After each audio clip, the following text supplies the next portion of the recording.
আসসালামু আলাইকুম ভিউয়ার্স, আজকে আমরা দেখব কিভাবে একটি নতুন ওয়ার্ডপ্রেস ওয়েবসাইট আমাদের হোস্টিংয়ে ইনস্টল করব।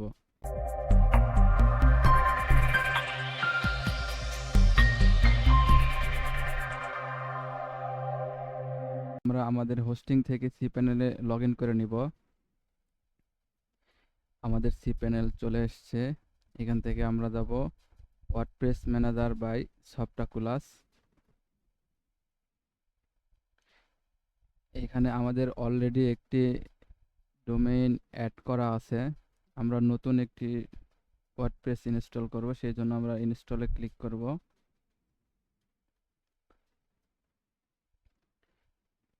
আমাদের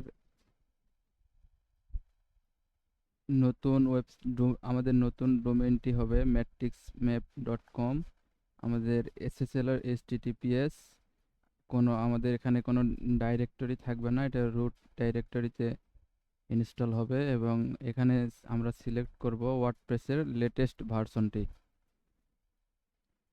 দেন এখান থেকে আমরা দেব এখানে সাইটের নেম। আমরা এই সাইটটিকে যেহেতু একটি ওয়েব অ্যানালিটিক্স এক্সপার্টের পোর্টফোলিও হিসেবে তৈরি করব, সেই জন্য আমরা এখানে সাইটের নেম দেব অ্যানালাইটিক্স প্রো এবং সাইট ডেসক্রিপশন হবে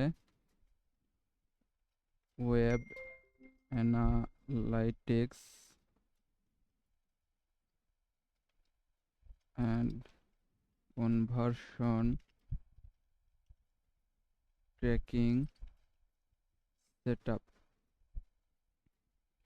আমরা আমাদের ইউজার নেম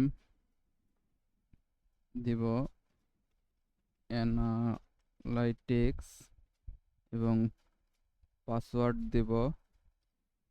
পাসওয়ার্ডটি আমি অলরেডি আগে থেকেই সেট করে রেখেছি, এটি আমাদের পাসওয়ার্ড। এবং অ্যাডমিন ইমেল হিসেবে আমরা অ্যাডমিন ইমেল হিসেবে দেব আর এস রাশেদ মন্ডল 14@gmail.com। এরপর আমাদের এখানে কিছু প্লাগইন সিলেক্ট করতে বলতেছে। যদি আমরা চাই এটি সিলেক্ট করতে, তবে করতে পারবো। আমরা ইনিশিয়াল অবস্থায় এখানে কোনো প্লাগইন সিলেক্ট করব না। আমরা যখন ওয়ার্ডপ্রেস ড্যাশবোর্ডে যাব, তখন সেখান থেকে আমাদের প্রয়োজনীয় সমস্ত প্লাগইন আমরা ইনস্টল করে নিব।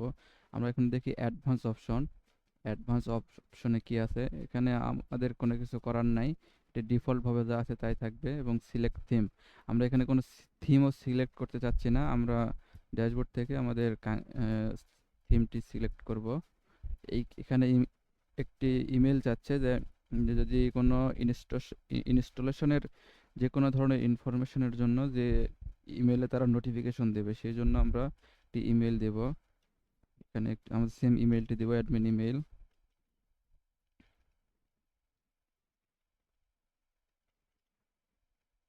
ওকে ওকে, আমাদের সব কিছু সেট আপ করা শেষ। এখন আমরা ইনস্টলে ক্লিক করব। দেখুন আমাদের ওয়ার্ডপ্রেস ওয়েবসাইটটি ইনস্টল হচ্ছে। আমাদের congratulation, the software was installed successfully. এটি হলো আমাদের ফ্রন্ট এন্ড ইউআরএল এবং এটি হলো আমাদের ব্যাক এন্ড ইউআরএল। চলুন, এই যে আমাদের ফ্রন্ট এন্ড ইউআরএলটি চলে এসেছে।